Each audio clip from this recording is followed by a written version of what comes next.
আবু মুসা আশআরী রাদিয়াল্লাহু তাআলা আনহু বলেন, রাসূল সাল্লাল্লাহু আলাইহি ওয়াসাল্লাম বলেছেন,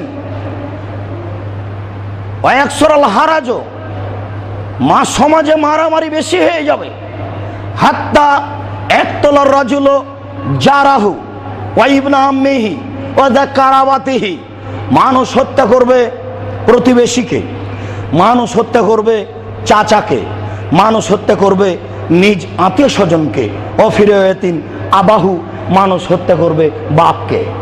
এটা হলো পৃথিবী ধ্বংসের পূর্ব লক্ষণ। যেমনই বাপের কথাটা উল্লেখ করেছেন, তেমনি সাহাবীগণ বলছেন, লাইসা মানাও কোনো না, বলেন কি মানুষ বাপকে হত্যা করতে পারে, মানুষ চাচাকে হত্যা করতে পারে? সেই সময় থেকে আমাদের বিবেক থাকবে না? এটা সাহাবীদের জিজ্ঞাসা। মান লাইসা লাইসা মানা ওকুলো না, সেদিন আমাদের বিবেক থাকবে না?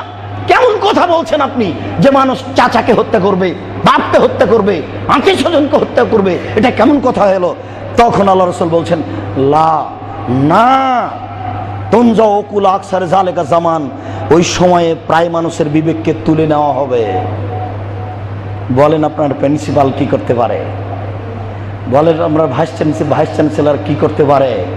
সেও সুযোগ পেলে নারী ধর্ষণ করবে, তার মানে তার কাছে বিদ্যা নেই। নারী দিয়ে চলে বেশি নাম্বার। কলেজ বিশ্ববিদ্যালয়ের নাম্বার কি দিয়ে বেশি চলে? নারী দিয়ে। ওই ছাত্রী খুব তেজি ছাত্রী নাম্বার পায়নি, আরে পচা ছাত্রী সবার চেয়ে বেশি নাম্বার। বুঝা গেল না ব্যাপারটা কি? আশ্চর্য। আপনি কোথায় হাত দিবেন, যেখানে যাবেন এটাই। এটা তো আল্লাহ রাসূলের বলা কথা। তিনি বলে গেছেন মানুষকে সতর্ক করার জন্য, সাবধান থাকো ওই সময়ে। দেখুন এবার সাহাবী বলছেন, এখনো এই হাদিসের অংশ শেষ হয়নি। তারপর আল্লাহ রাসূল বলছেন, হ্যাঁ থাকবে না বিবেক, মানুষের বিবেক তুলে নেওয়া হবে। ওয়ায়াখলুফুল্লাহু হাবাউ মিনান নাস, আর বোকা মানুষ মানুষের নেতৃত্ব দিবে। যারা সমাজে নেতৃত্ব দেবে, যে কোনো স্তরে, যত স্তর আছে, মেডিকেল হোক আর জেল হোক, জেল সুপার, মেডিকেল সুপার, বড় ডাক্তার লন্ডন থেকে পড়াশোনা করে এসেছে, ও আস্ত জালেম, ওর বদের শেষ নাই, ও চিকিৎসাই করেনি, 4-5টা পরীক্ষা দিয়েছে, কিছুই মুখের কথা বলেনি, বলছে 1000 টাকা। ওই 1000 টাকা নিয়ে নিল গরিব মানুষের কাছ থেকে, একটু ভাবলো না, একটু চিন্তা করলো না। সে একজন বড় ডাক্তার, কত বড় মানুষ, সে একজন জেল সুপার, কত বড় মানুষ, সে একজন ভাইস চ্যান্সেলর, কত বড় মানুষ, সে একজন দেশের দায়িত্বশীল, কত বড় মানুষ। মানুষের কাছে মানবতাই থাকবে না। সম্মানিত মুসল্লি, আমি কি দিয়ে বুঝাই আপনাকে? রাসূল সাল্লাল্লাহু আলাইহি ওয়াসাল্লাম বললেন, সমাজের নেতৃত্ব দিবে বোকা মানুষ, একেবারে নিম্ন শ্রেণীর মানুষ। তখন সাহাবীগণ বলছেন, আবু মুসা বলছেন, তা মরনি, বলেন তাহলে আমি কি করব? এবার আমার আপনার কথা আসছে। তাহলে সবাই যদি এরকম হয়, সময় যদি প্রতারণায় পরিপূর্ণ থাকে, তাহলে আমি আর আপনি কি করব? আমাদের তো কোনো বাঁচার পথ বের করতে হবে। তখন আল্লাহ রাসূল বলছেন, আচ্ছা ঠিক আছে, আলজিম বাইতাক, বাড়িতে থাকো,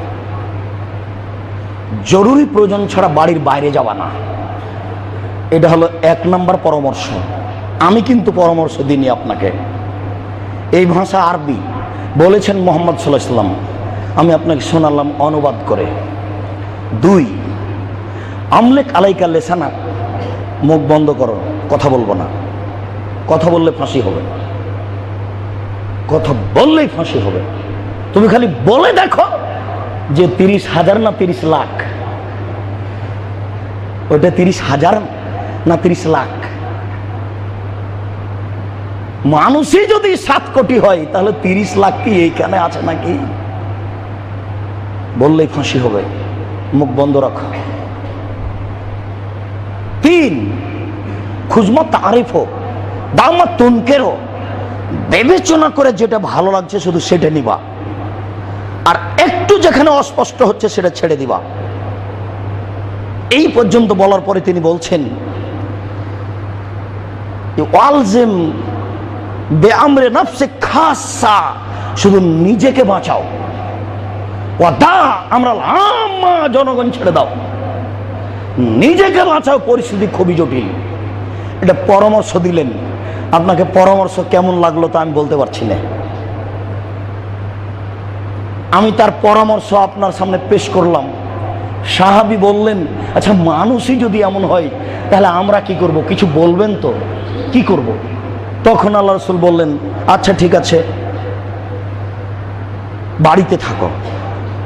2, মুখ বন্ধ করো। 3, ভালোটা গ্রহণ করো, মন্দটা ছাড়ো।